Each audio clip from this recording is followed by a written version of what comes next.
Hi everyone, it's another interview, another chat, really. A friendly conversation.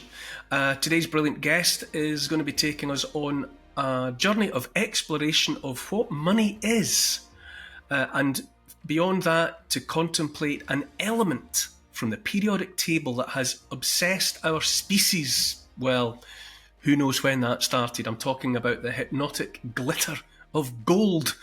But before we get started on the content, just a quick reminder to check out my patreon.com site where you can sign up, part with a little bit of cash, about the price of a cup of coffee every month, and you can keep the wheels on the wagon. It's a real practical contribution to what Paul and I seek to do here. There's first access to new content, exclusive access to a question and answer session, competitions, all sorts. It's great, honestly. Join up, make it better by being there. Okay, enough of all that. It's time for the interview.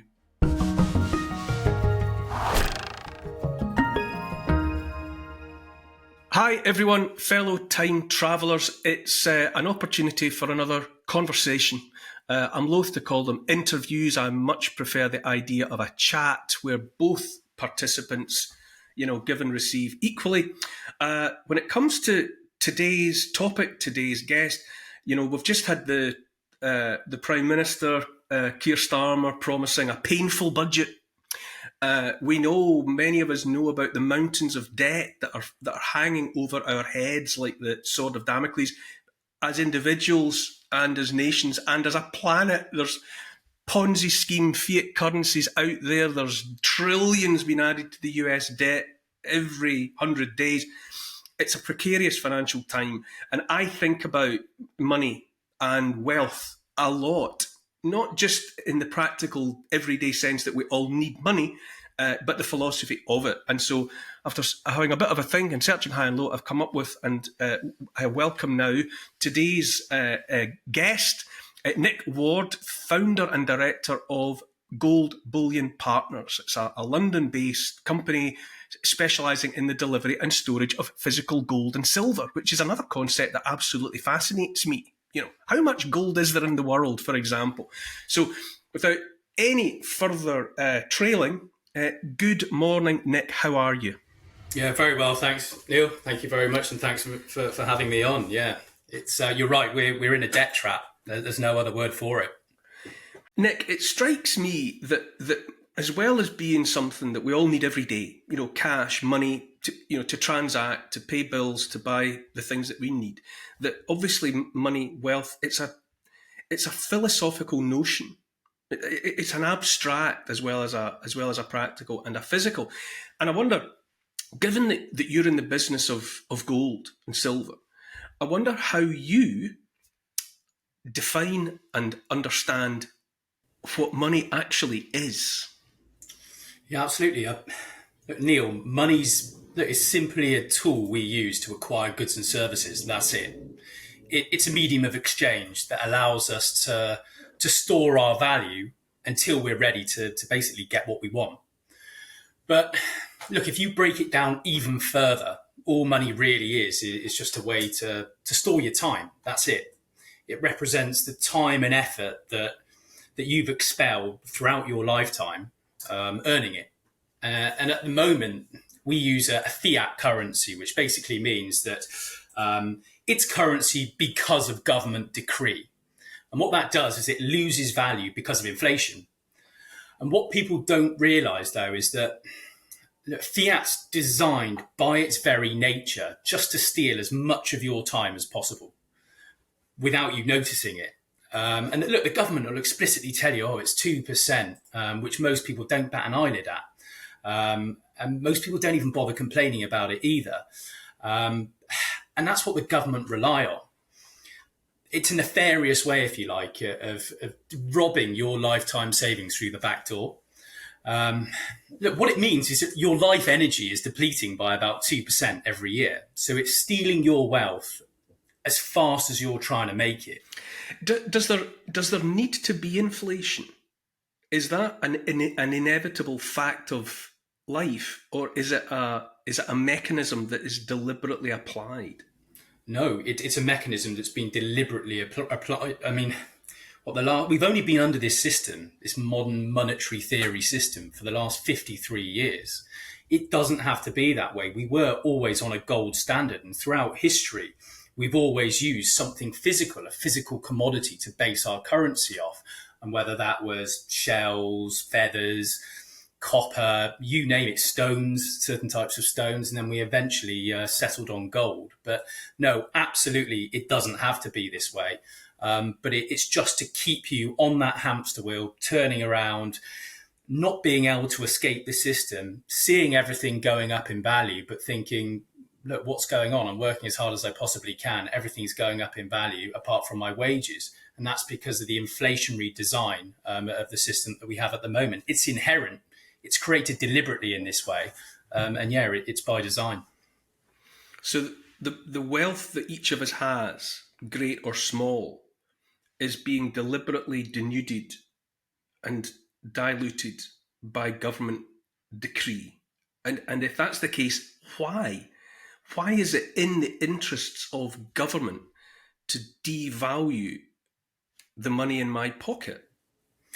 Because, like I said, it's a nefarious form of tax, Neil. It's because they can't increase taxes. It's so unpalatable for them to do that. Well, I mean, you say that. I think tomorrow Starmer's going to come out with a whole raft of them again, as if they couldn't get any higher. But it's just a way of paying off their debts. I mean, we are in this debt trap.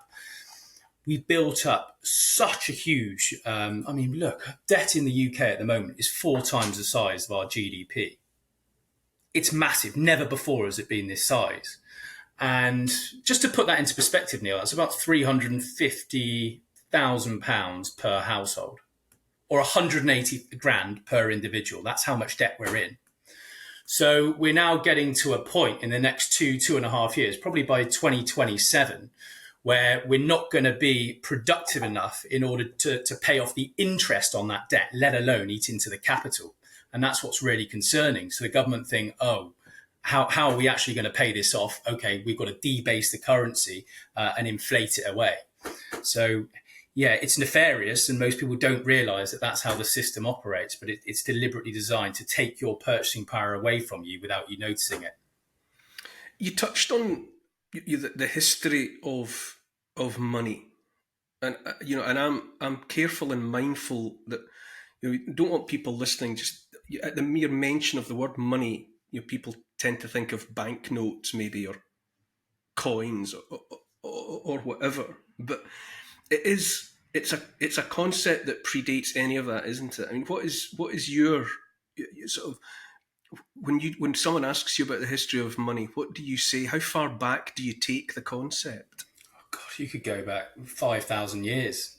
I mean, there have been so many different types of money that have been used, but it has to have certain attributes. Basically, it's got to be portable, it's got to be divisible, durable, and fungible. So, look, fungible. Apples, What is fungible? So, look, apples would obviously be a terrible currency as they rot.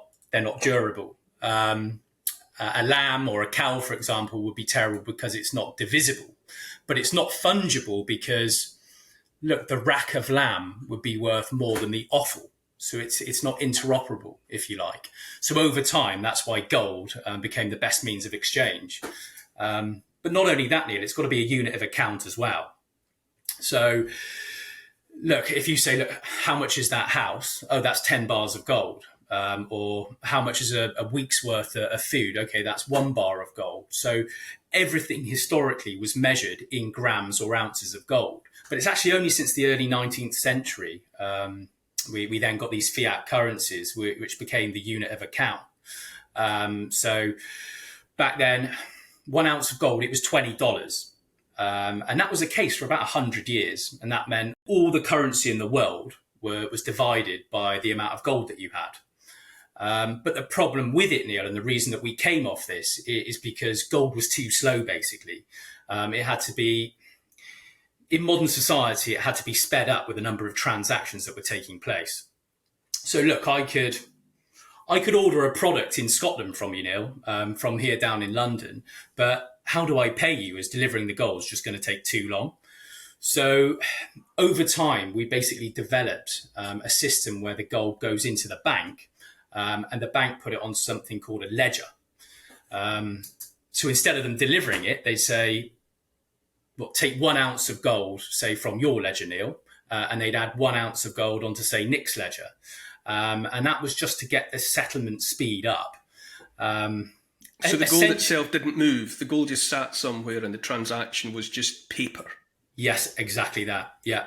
We have a ledger where fiat currency basically becomes a debt instrument, if you like. Exactly that. So it's representative of the gold, but it's essentially just an IOU. Exactly that. Why, though? Why did we arrive at a point where, I mean, I've always been able to sort of instinctively make sense of the idea that, I promise to pay the bearer on demand. That someone has a bank note in their possession that's worth that's valued against a specified precise amount of gold that's sitting in a bank vault somewhere. Mm-hmm. And if needs be, I could have gone to the bank and said, I don't want this bit of paper anymore, I'd like the gold.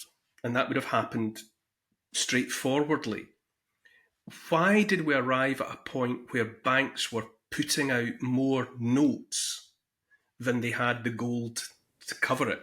Yeah, no, that's a really good question. Why couldn't we just keep on saying this bit of paper represents that amount of gold that's sitting here? Why was that dropped?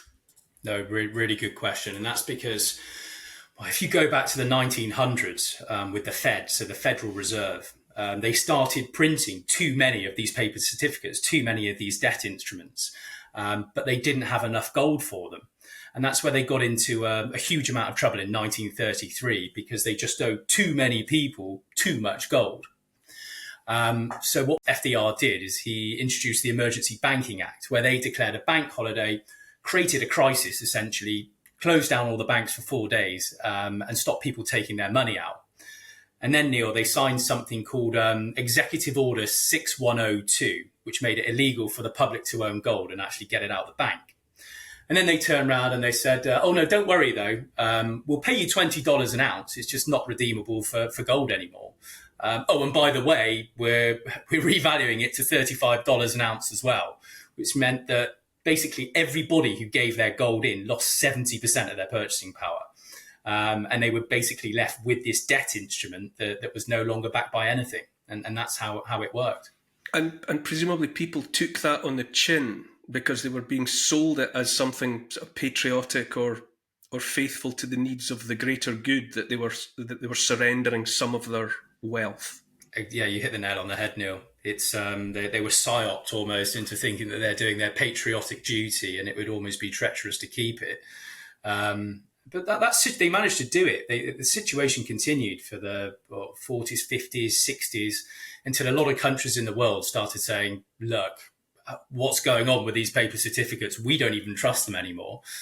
We actually want to take delivery of the gold itself. I mean, the French even sent warships over to go and pick it up, to go and pick their gold up because they didn't trust the Americans. And then Nixon simply turned around in 1971 and said, no, we're defaulting on our obligations. The dollar's no longer going to be pegged to gold, basically. And that meant as well, Neil, that every other currency in the world was also depegged from gold, because back in the Bretton Woods Agreement in 1944, it was established that every other currency would be pegged to the dollar, which would then be pegged to gold.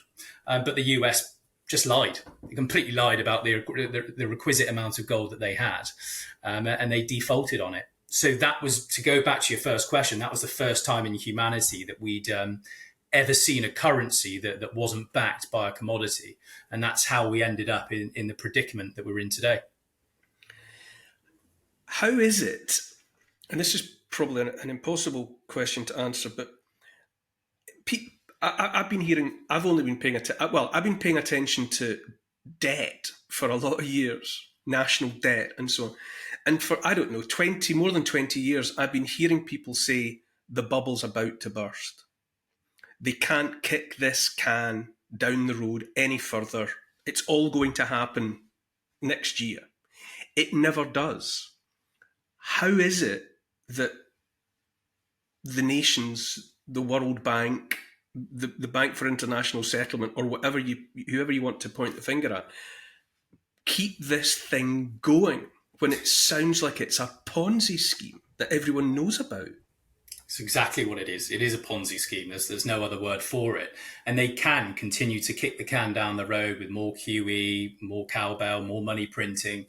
And it will carry on for as long as possible until they're ready for it to collapse, I think. And I really genuinely believe there's going to be a managed collapse. So once they've got the agenda in place, probably by 2030, I don't think it's going to happen tomorrow, but certainly by 2030, that's probably the time they're looking at doing it. And look, they're hoarding gold. All you've got to do is look at what's happening in the East. China, India, Russia, South Africa, I mean, the BRICS countries, they've been hoarding more gold now, I mean, this year, in the last 2 years, than we've ever seen in human history. And they're actually meeting in October to discuss a gold-backed currency. They actually want to create a currency that's 40% backed by gold. So they know the game's up. They know it's failing. They've just got to try and accumulate as much gold as they possibly can without people waking up and realizing, which is why the Chinese, the Russians won't ever tell you how much gold they've got. They'll report a very small figure, but in reality, they've got about 20,000 tons of it. That's the Chinese. So, yeah, it's going to be a managed and a controlled demolition once they've managed to sap away everybody's wealth as much as they can and create that disparity between those at the very bottom and the elites at the top. Once they're happy, that's, I think, when they'll orchestrate the crash. Do we even know, with any sort of certainty, how much gold is available? I mean, if you made a mountain, if that's the right word, out of all the gold that's hoarded wherever, how much is it in tons or whatever? Well, at the moment, the available, all the mined gold is about 212,000 tons. Now, you could fit that in just over 3 Olympic-sized swimming pools. You could fit it underneath the Eiffel Tower, if you like, in a giant cube. That's how much there is. But you can't destroy it. There's no way you can get rid of it. All the gold that's above ground is here and is here to stay. And are there known reserves, whether they're obtainable or not? Is it known that there's more gold that whatever the gold miners just can't get at yet? There is, but at the current prices, they can't get it out the ground, Neil. So they've got the technology to do it. It's just the cost of hitting those untapped reserves is so high given the current gold price. So yes, there's some of it left, but we've already got about 80% of it.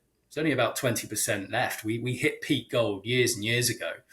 It really is a finite asset. There's not much at all. People seem to think it's a lot more ubiquitous than it is, but it isn't. It's extremely rare.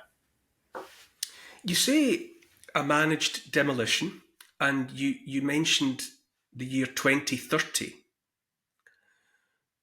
So explain to me again what the powerful and the wealthy would seek to do in the 6 years remaining to them. Well, before this, what are they going to do to us? Oh, I could talk to you about this for hours, but look, privacy is really going to be the next main enemy, without a shadow of a doubt. I don't know exactly how the mainstream media is going to try and panic the populace in order to give it up, but I think they're going to try and... What do you mean privacy? Just digital IDs, money in the bank. Obviously, we've all heard about CBDCs and what the intention is there. But I think they want to tokenize absolutely everything. That's the aim, ultimately. So nobody has any privacy in their life at all. And the first way that they're going to try and attack this is with digital IDs. And obviously, that's going to be the slippery slope that then leads us into a CBDC. But just look at the online safety bill at the moment. I mean, you can see what they're doing there. Look how Starmer's cracked down on these riots, saying things on social media at the moment. It is getting more and more dystopian. But privacy is going to be the main enemy for them. And what the media... What's the correlation between privacy and wealth? You're right. That's another bugbear of mine. Online safety, censorship, silencing, whatever, two-tier policing and all of the rest of it. Yeah, absolutely.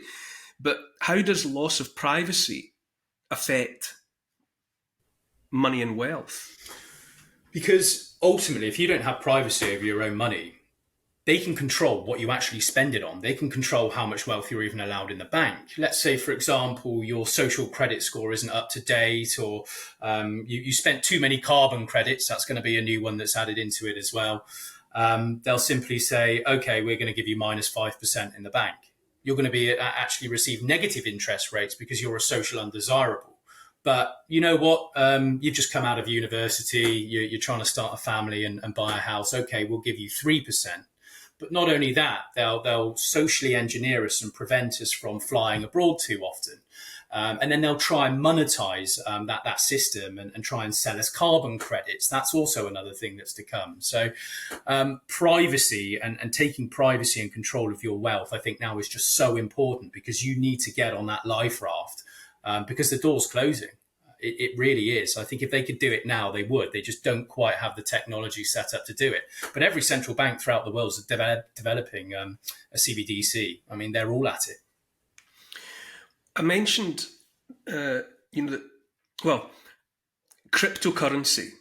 Okay, now obviously, one of the first that will come to mind for most people is Bitcoin, and I think 99% of people that use the word Bitcoin probably don't know what Bitcoin is. They've just heard of it, but nonetheless, how does you're talking on the one hand about one of the oldest representations of proof of work, time spent, effort expended in the form of gold. How it's an enduring fascination to me that ancient idea runs parallel to and exists in the same day-to-day reality as something as abstract as a cryptocurrency. And it certainly feels as if many people are being encouraged towards, even herded towards Bitcoin and the rest. As someone who's clearly specialising in the old world representation of value, how do you read the phenomenon of cryptocurrency? I mean, absolutely, yeah, Neil. So unlike gold, cryptocurrencies, they're obviously entirely man-made, and they're dependent on digital infrastructure.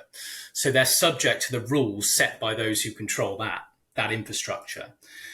Now, Bitcoin's the only crypto that's now classed as a commodity, which means there's no common issuer. Again, it's fungible. Anyone in the world can mine it. It's also trustless, as it doesn't rely on a counterparty, and there's a finite amount of it. Well, there's 21 million Bitcoins. Now, if you look at most other cryptocurrencies, there's a pre-mine, which means that all the tokens are given away to the founders, like Ethereum. 70% of those tokens are given away. They are all essentially, well, most of them, Ponzi schemes, like you referred to. And in that way, look, I think... But people are making fortunes. Oh, they are. They're making a fortune. People are holding... Bitcoin, BTC, what is it valued at the moment? It's more than $50,000. $60,000 odd dollars actually at the moment, Neil. But the space is becoming very, I wouldn't say corrupted, but the main Achilles heel with Bitcoin is its reliance on internet infrastructure and energy companies, and there are very, very few of those. There's actually only 13 servers in the world who essentially keep Bitcoin alive, if you want to put it that way. And I know, look, I am a proponent of Bitcoin. I do like it. What does that mean? What does that mean? There are only 13 servers in the world that keep Bitcoin alive. What do you mean by that? Well, basically, internet servers, the whole thing relies on the internet. It's not like physical gold where you can just take possession of it and really become decentralized. If the internet goes down, I mean, you can't transact with it. So if you wanted to easily censor it, with that level of infrastructure, it would be a hell of a lot easier to do than it would with gold. And given the way that we're heading, you're going to need that digital ID to even access the internet soon. And look, privacy is such a vital tenet that we really need to protect at the moment. And Bitcoin's anything but private. It's actually highly transparent, Neil. And look at what the FBI are doing, for example. They've got a partnership with a company called Chain Analysis, who are funded by the CIA, and they'll easily spy on people's wallets. They can see exactly what's going in and out and what you're doing with it. There's considerable efforts as well to link Bitcoin to stable coins. You've probably heard of those like Tether or USDC, which is Circle. And again, both those companies allow intelligence agencies onto their platforms to spy on their users. So is Bitcoin the be all and end all? Well, certainly not when it comes to privacy. And the powers the powers that be, a lot of the central bankers, members of the intelligence services, they've even come out and admitted that they would rather you use Bitcoin than gold or cash. I mean, it's crazy. I mean, just look at what's going on with Jamie Dimon at the moment and Larry Fink over at BlackRock. They were criticizing Bitcoin until the cows came home. They thought it was dangerous. Well, they had no interest in it. There was all manner of different excuses about why they wouldn't address it. And now all of a sudden they dramatically changed their tune. And you've got to ask yourself, why is that? Isn't that because they've hijacked Definitely BTC? There's also BSV, Bitcoin Satoshi Vision, yeah, which it is out there, almost obfuscated and occulted into invisibility. And BTC, isn't there a school of thought that says that BTC, Bitcoin, that everyone means when they say Bitcoin, has been hijacked? The powers that be, the CIA, the FBI, whatever, the intelligence community, were opposed to until they got it. And now that they've got it, it's become a bear trap. Yeah, and that's what worries me the most. I'm certainly not going to sit here and slag off Bitcoin because I've got some myself, but it's because they think they can use it. You're absolutely right, Neil. And if they can just be part of the regulation and the development of it, they can control it and almost set the narrative, if you like. So instead of being completely decentralized and actually helping people, they can co-opt it and bring in a new age of surveillance, if you like, for their own interests. And I think that's why the Bitcoiners just need to be so on point and diligent with what's going on. And a lot of them say, oh, look, BlackRock's a necessary evil. The number's going to go up to infinity. They're all in it for the money. Okay, fine. But 1.8% of Bitcoin addresses own 90% of the Bitcoin. It's insane when you think about it. And look, could they be paid off? Could they become the new elite? I don't know. Everyone's got their price, but I think that is just so concerning. And the fact that they're now investing millions of dollars into billions, and you have a look at the creation of these ETFs and everything else, there's a reason they're doing it. And it's not because of benevolence or because they want to see it succeed. It's because they think they can co-opt it. And there's a lot of people in the Bitcoin space who are coming out and really pushing that narrative, but not kind of going back to the roots of Bitcoin and realizing it does need to be decentralized. And that's the only way it can help people. To get back to the philosophy of the piece, before you get to money, as you explained, there's people's effort. Ultimately, any money, be it gold or Bitcoin or a cow in the field, whatever, we enter into a kind of an imaginarium where that, whatever it is, represents our effort. Mm-hmm. It is all time. It's a representation of time spent, effort expended, and so on and so on. Mm. If the 2030 nightmare scenario that you describe, if we're waking up to that in 2030, can the powers that be confident that people will expend their time and give of their effort for tokens that they understand, have already seen in advance, are without intrinsic value? No. Why would anyone get out of bed and go to the office or the factory or the field or whatever and do anything when they know going in that they're going to be paid with nothing? Absolutely. And they've unmoored the concept of money from what it was ever meant to be, which is a representation of people's time. If people understand going in, that central bank digital currency does not and cannot represent my time and effort, doesn't the economy or the world or whatever just grind to a disgruntled halt? It would, yeah, and I think that's what they ultimately want, isn't it? They want all the useless eaters. They want AI to replace everything, and yes, that's exactly what would happen, and that's what's happened throughout time immemorial. People give up. I mean, just look what happened look, we could go back to the Roman Empire with that, Neil, when they were clipping the denarius, and eventually the soldiers just turned around and said, you know what, we're not going to fight, and that was the end of it. That was one of the main reasons for the collapse of the Roman Empire. Same thing. Look, Weimar Germany. You make money worth nothing, and everybody gives up working. Society becomes degenerate, and obviously, well, we all saw what the aftermath of that was. So yeah, people will give up, and I think this is where we come into the philosophy of money as well, and what's actually going to be best for humanity in the long term. And that comes down to whether money should be grounded in natural law, if you like, or positive law, as that's going to clarify the foundations and the principles that are actually going to create our new economic system, and ultimately how society is going to function. And just to clarify, Neil, if I'm going too far down that rabbit hole, natural law just says that rights are given to us by nature and reason, whereas positive or man-made law is created and enforced by the government. So if money is seen as a product of natural law, it's considered an inherent aspect of human interaction, if you like, arising naturally from the need to facilitate trade and measure value and store wealth. It basically suggests that money has intrinsic value, and that its use and its function are universal and timeless, which obviously reflects that fundamental human behavior. But then on the other hand, you've got positive law, which implies that money is just a flimsy construct entirely manufactured and manipulated by governments and the social elites.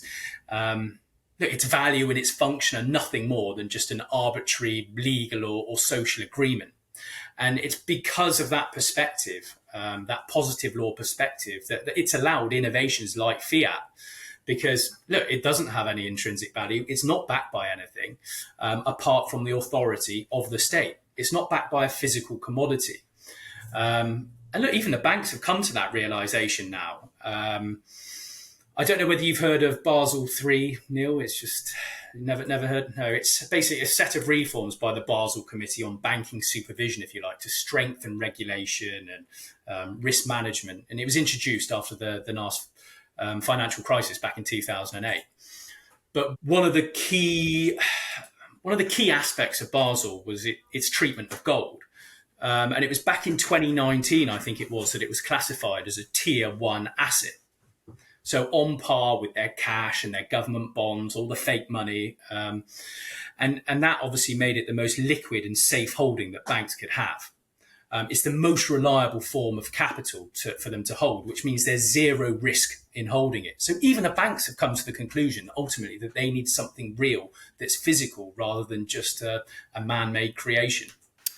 Won't people? Isn't it in human nature that come 2030, and if what you prophesy comes to pass, but at the local level, that people will simply find their own ways to transact with one another.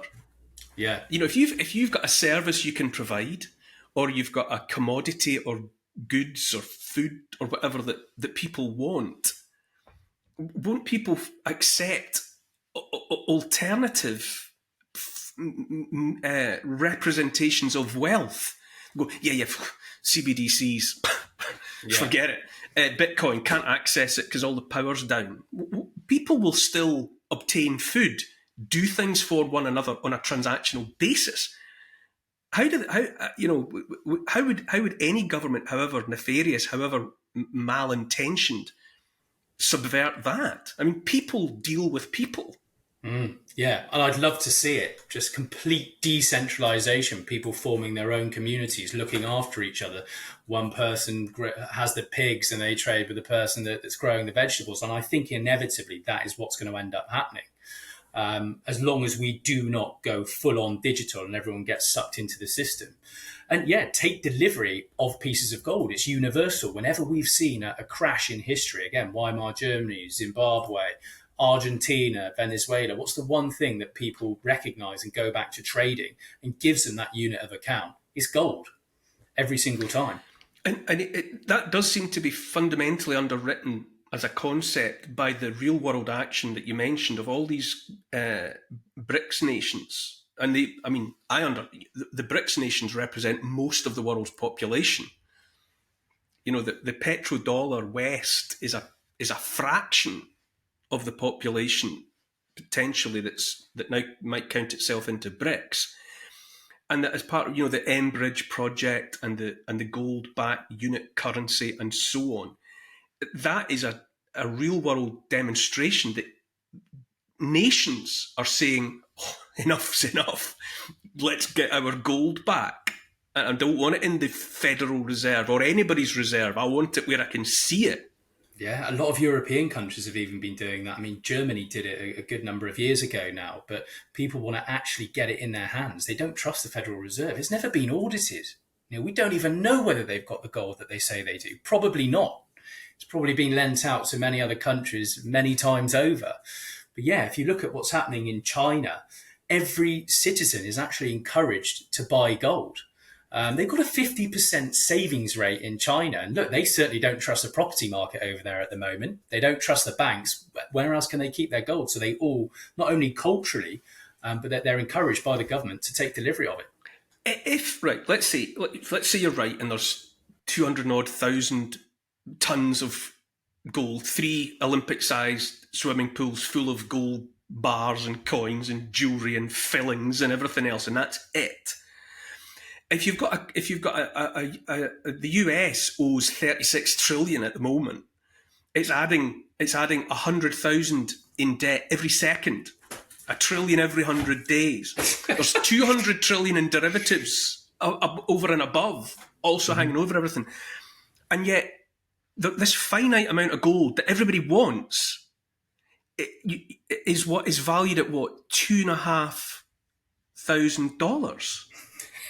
That can't be right. If it's finite and ultimately everybody wants to represent their wealth with it, what's the real value of gold? Is my question. Oh God, we can get into some crazy statistics here, and I'm not sure what they are in every other part of the world. But just go for it. If you look at our gold reserves. Look, let's say, for example, first of all, we were to go back to a 40% back currency like they want to do in the BRICS countries. If we did that with our M1 monetary supply, it would make the value of an ounce of gold about £880,000. I know that's crazy. These numbers are pie in the sky. If you actually wanted to use it to pay off our debt, so how much debt we've accumulated, and write it all off, use the gold to pay it all off, it would probably put it at around £3 million an ounce. And obviously, these are fanciful figures, and I'm not saying that's going to happen. But it just goes to show. But so's 36 trillion in debt. That's a fanciful figure. I mean, everything at the end comes down to what people are prepared to believe, / trust / accept. Yeah. And so if eventually 197 nations on Earth decide that the only reliable, trustworthy representation of wealth is gold, then that 3 Olympic-sized swimming pools full of gold it's even becomes a very, very valuable commodity, to put it mildly. You can call it 3 million an ounce or whatever, but it certainly becomes a lot more than, well, what is it, about £2,000 for a 1 ounce gold coin or whatever? Yeah, it's there or thereabouts. So that must be nonsense. That's a nonsensical valuation of something that the entire planet seems to regard as a trustworthy representation of wealth. Yeah. And look, when all you've got to do, look at what happened to gold in the 1970s. So after they came off the gold standard, with rampant inflation, the gold price went up about 1,000% in the decade, in about 9 years, which is huge, even if it only went up by half of that now. And economic conditions are reminiscent of what they were back then. I mean, people see it as a speculation or a return on investment, but it's not needed. It's just a way of preserving and protecting your wealth. It's actually the value of fiat currencies going down, not the price of that lump of gold going up. And I think that's how people need to see it. It's actually economic suicide leaving your cash in the bank, because not only people are getting 4% for it, 5% if they're lucky. 40% of that's going to be taxed anyway. It is financial suicide. Would you predict a situation? You mentioned that FDR effectively made it, well, he made it illegal to hold gold. You had to take it to the bank and just take whatever bits of, you know, toilet paper was being offered in exchange for it. Could you envisage that happening again? I mean, if well, let's say gold's worth £3 million an ounce. Are they going to let people like you and me hold some under our beds? I mean, you never know. I don't put anything past them now. The world's just so topsy-turvy, left, right, ups, down, blacks, white. I don't know. Are they going to send the gold Gestapo round to your house to come and get it? Well, how the hell are they going to find it? If enough people just say no, then it just becomes completely unenforceable. Yes, they could stop you buying it in the future, and maybe that door's getting a lot smaller as time goes on. But how are they going to take it off you? Isn't it fascinating, Nick? I mean this most sincerely, that in this 21st century world of tech, whatever, everything, Neuralink, artificial intelligence, Starlink satellites, and all of the rest of it, that there is still this human faith in an element, Yeah, something naturally occurring in the crust of the planet. yeah. That never goes. It makes you wonder, doesn't it, if gold is actually in some way more than just something nice to look at, and it almost forces you to contemplate It does. 5,000 years ago they knew something about gold that we've forgotten. That as well as looking nice on a chain around a woman's neck. Yeah, I mean the Mayas used to refer to it as the tears of the gods. I mean, every Egyptian pharaoh was buried in it. But what's really interesting in relation to that, Neil, is the new supply of gold actually increases at the same pace as population growth.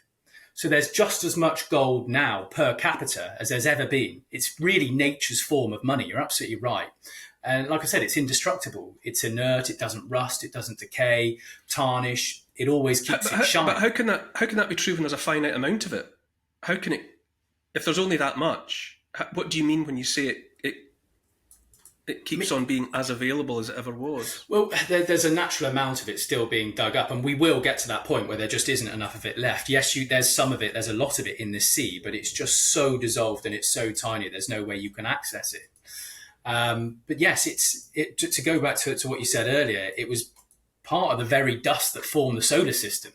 It's actually even older than the world itself, and maybe this sounds a bit evocative, Neil, but touching gold's probably the closest you're going to get to touching immortality or eternity. I mean, scientists even think that they can see it being created millions of light years away in the reflection of the light and the stars. It's incredible.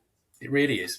And I think history as well, throughout, where no matter what period in time you go back, even whether it's the cavemen, the Stone Age, where whatever country it is and whatever period it is, it's deeply rooted in our instinct that it does have some kind of value. You're right. There's a hell of a lot of cultural and religious significance to it. What about? I mean, this is to touch now to come to you're absolutely in the business of whatever, selling, storing, whatever, gold bullion.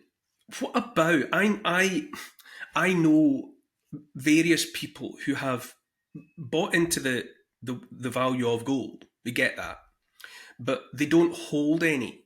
There are schemes, if that's, I don't mean that necessarily as a pejorative, but there are schemes out there where you invest. I'll buy £1,000 worth of gold, but you don't actually take delivery of the gold. No. Now, talk to me about the veracity or trustworthiness of that kind of idea. Well, they're not. It's just a fiat version, kind of being stuck on gold, if you like. So if you look at paper gold, ETFs, for example, so that's an exchange traded fund. So it's a share, basically, that tracks the value of gold. And a lot of these companies say that they actually hold the gold. They say they do, but they don't. They print out 100 paper contracts for every ounce of gold that they hold. So let's say, for example, the market collapses, everybody asks for delivery of it. Well, only 1 in 100 get it. So it's just another way of financializing gold and making a What did the other profit out of it. 99 get? Nothing. What, They're cash settled, if you like, in a rapidly deteriorating fiat currency that's not worth the paper it's written on. this is a naive question, I suppose, but it's probably worth airing it anyway. How can that be legal? How can we be living in an economy where the government and everyone else knows that there are companies that are promising people gold that they know doesn't exist? How? Because Explain to me how that can be above board. Why can't I do that? Yeah, well, exactly, yeah. And I think it all goes back to, look, if people did realise exactly what was going on in the banking system and the fact that everything is rehypothecated, that's what they call it, the whole house of cards would come collapsing down immediately. So it's like a giant game of poker. They want to carry this merry-go-round going on and going on for as long as they possibly can without anybody realising what's going on. A lot of people, well, most central banks won't publish or tell you the amount of gold that they have. They keep it completely private. None of us actually know. So unless you've actually got it in your possession or in your own private vault, the answer is you don't know. You just don't. But just to reiterate, it is possible by whatever means to set up a company where you advertise the promise of gold, and you take delivery of 100 people's investment, but you're only really able to honour one of those 100 people if push came to shove, and that's a legitimate business model. Yeah, absolutely. It depends how you're regulated. Look, there's a lot of nuances behind it in terms of the contracts of these particular products. But if you look at the gold that some of these companies actually own or they have as backing for these contracts, it's actually owned by a central bank. But that central bank have lent it or borrowed it from that one, who's also lent it to another one. And before you know it, it's been lent out 10 times over. Of those, we're talking about the BRICS nations repatriating their gold as hard as they can go, China, Russia, and everyone else, whatever. How much of the gold is now in the BRICS? Oh, again, is anyone even seeking or attempting to estimate of the global cake of gold or whatever? How much of it has been repatriated into those countries that don't want anything to do necessarily with the Fed and the Bank of England and whatever? Well, we know there's a mass exodus out of the West. It's getting increasingly harder to get hold of the physical asset. And the Chinese, the Russians will gobble it up and we'll never see it again. It never, ever leaves the East. As soon as it's gone there, it never sees the light of day again. And some people have attempted to do some analysis on the Shanghai exchange, obviously how much gold the Chinese are importing in particular. And they think it's actually over 20,000 tons of gold. It's phenomenal. But again, no one's ever going to know. They're the biggest buyers. Everybody in the West kind of sticks their head in the sand. That's only 10% of the sort of 200,000 that you mentioned. Yeah, 10% though. That is phenomenal. Well, that's a huge percentage. So the other 90% might still be in. Yeah, we don't know what the Russians have got either. We don't know how much the Indians have got, the Iranians. It's such an opaque world.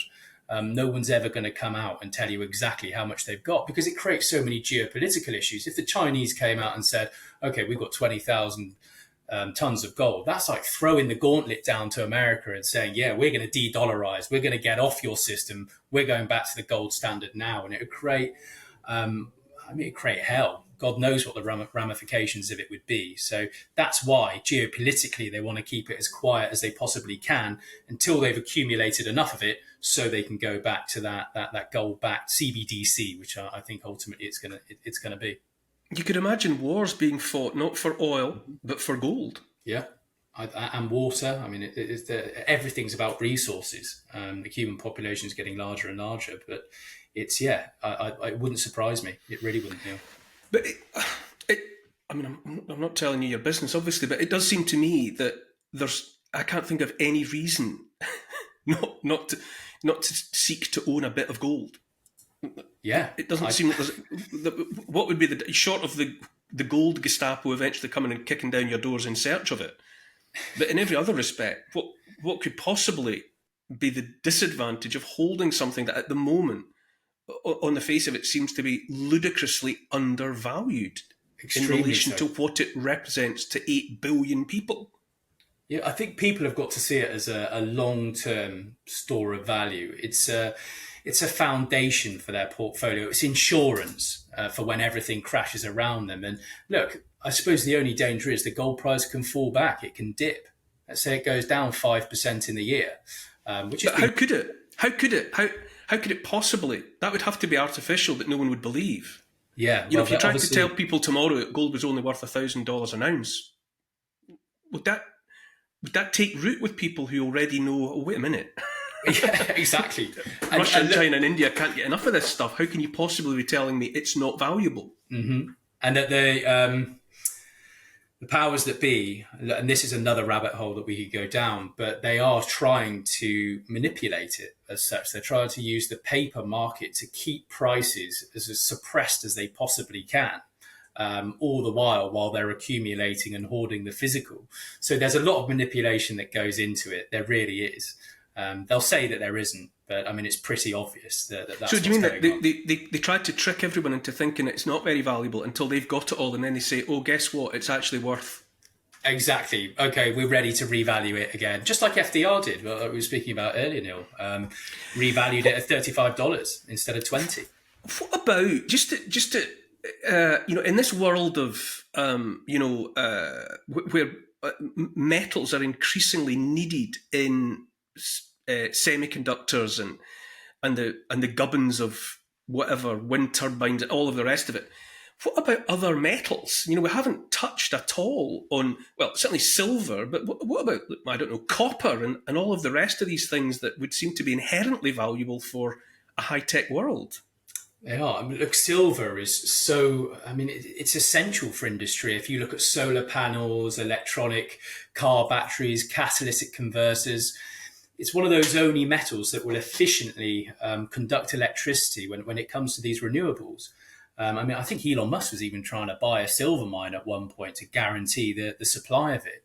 So that's going to be absolutely critical. Now, silver kind of, not only is it a monetary metal, Neil, it's also an industrial metal. And that's why HMRC actually tax it with VAT in the UK, whereas with gold, they don't. But if you look at the ratio between silver and gold at the moment, you think gold's undervalued. Silver's incredibly undervalued. It's kind of an 80 odd to 1 comparison. So it means it takes 82 ounces of silver to buy 1 of gold. Now, historically, that ratio, Neil, was 16 to 1. So it took 16 ounces of silver to buy 1 of gold. So forgetting all this industrial demand, people are saying, look, it should already be worth kind of 3 times more than it is at the moment, just based on the historic means and the historic trends, let alone all this industrial demand that we've got coming through. So look, silver's a lot more volatile. It goes all over the place. For every 1% increase you get in gold, silver will go up 2.5%. And likewise, for every 1% decrease you get in gold, silver will also come down 2.5%. So if people can stomach the volatility, fine. It's a lot more speculative. But again, that's certainly something to consider. And we've seen a lot of people putting large percentages of their portfolios now into silver for that very reason. Regardless of what you think of this green agenda and all that madness, the fact of the matter is it does consume a lot of silver. And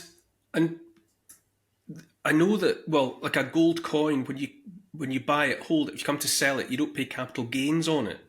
Yeah, absolutely. And Does the same rule apply to a silver coin? No, so that because people might think, oh, it'd be lovely to own a big gold bar, and indeed it would, but it's affected differently, isn't it, by government taxation?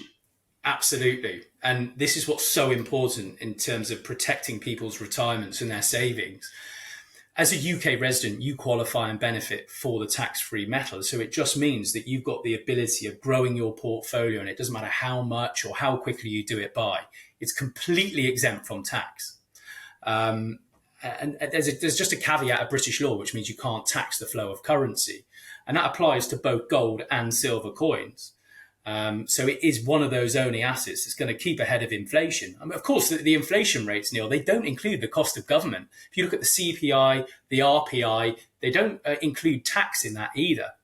So not only are the government telling you, okay, inflation's at 2.2%, but it's not. It's actually at more like 15% if you want to look at the real figures. But on top of that, on that measly 4% that you get in the bank, you're paying tax on it as well. So before you know it, let's say you've got 100 grand in the bank, 4 or 5 years down the line, if you haven't taken any action at all, it's going to be worth less than half. It's incredible. And that's why gold and silver, it only applies to UK residents, but it's just so important in terms of protecting you against inflation for that very reason. Completely tax-free. And that means it's private as well. But so silver coins, in the same way that gold coins, they would hypothetically be worth a lot more per unit Yeah. than we're being invited to think, for all sorts of geopolitical reasons around technology and the control thereof. Mm-hmm. And we're seeing a lot of countries and throughout the world trying to stash silver too now.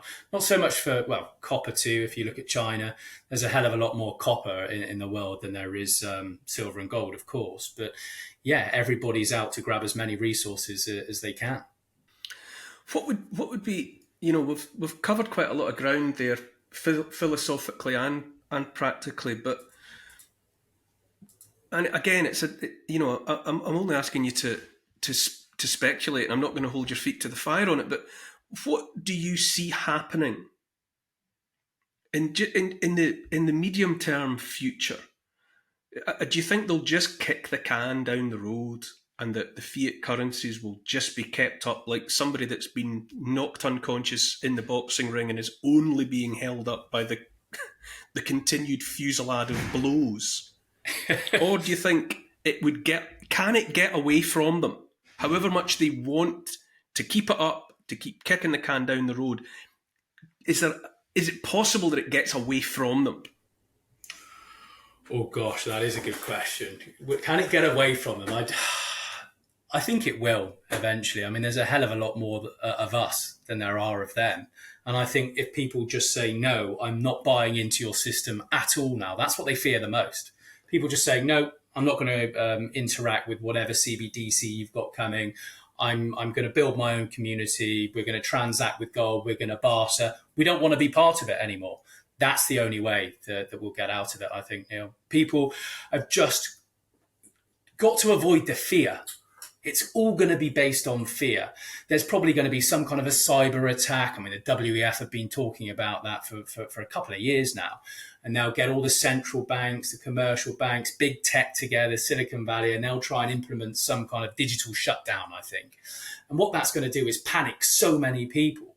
And they're going to think, oh my God, you know what? I'm going to sacrifice all my privacy and everything else just for the CBDC because my money's then going to be safe.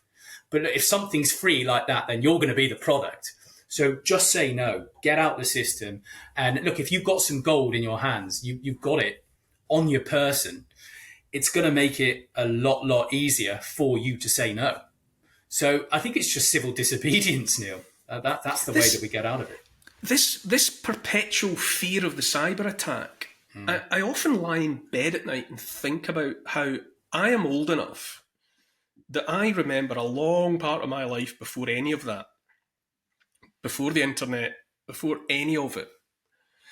And that now everyone's this pressure that's on everyone to accept that everything online is the be all and end all, that there's no other way to do anything, is a gargantuan confidence trick.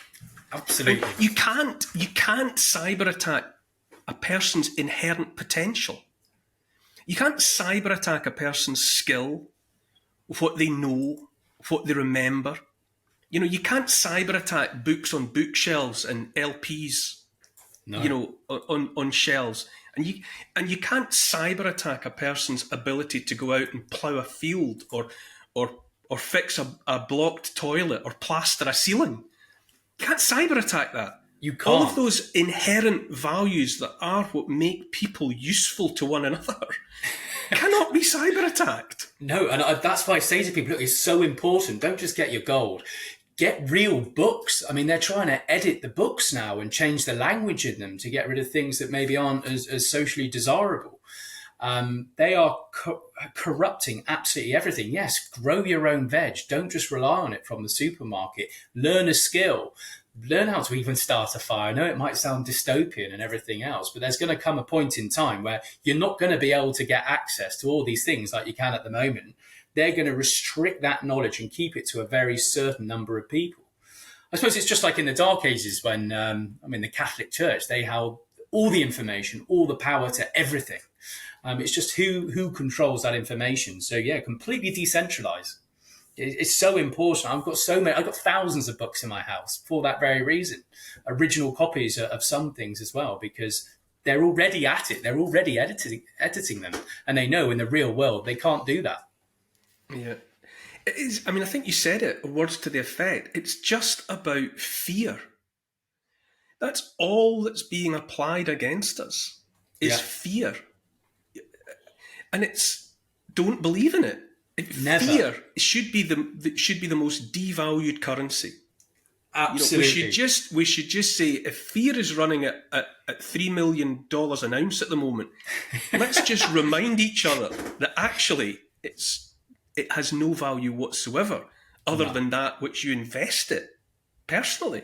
Yeah, I think that's the real opium of the masses, if you like. It is fear. It's the only way they can co-opt people into doing things, and it's so powerful.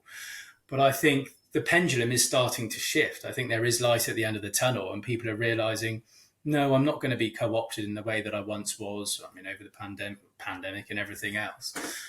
People know the game's up. They can see exactly what they're doing now. Just don't fall for it. I fantasize about a day when people look at a copy of a book from 10 years ago or 20 years ago, or they look at a plate of food, locally sourced and cooked with love and respect.